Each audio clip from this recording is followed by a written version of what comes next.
This is the time of year for all the big trade shows like the auto expos, gun shows, boat shows, home shows, the outdoor retailers and the others.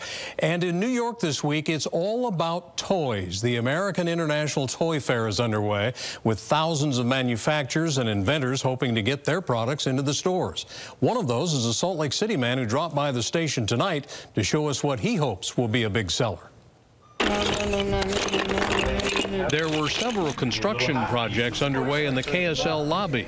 Chris Kokella, his wife, kids, and another friend were busy creating a tower, a wall, this thing.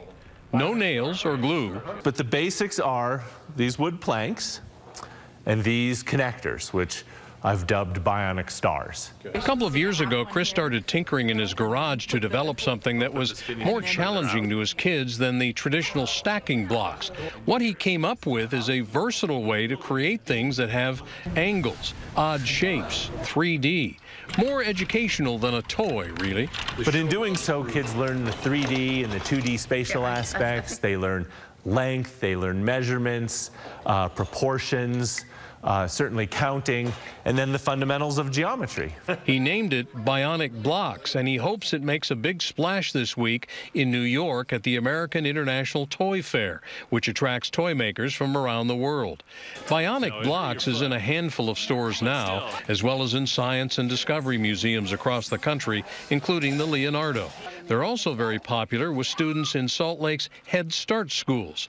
There are no instructions for BionicBlox. It's really the imagination that make the toy come to life. We're trying to make them be like gears so they interact with each other while they spin.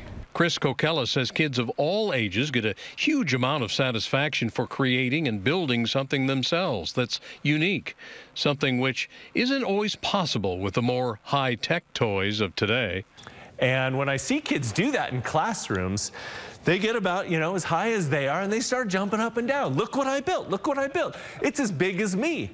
And all you can think is, wow, the self-esteem and what's going on in that kid's head is just glorious. There will be a couple of thousand toy manufacturers in New York through Wednesday. It's got to look like Santa's workshop in there. How toys exciting everywhere. To be part of that. Yeah, he's on a plane now to New York. I like it. I really like it.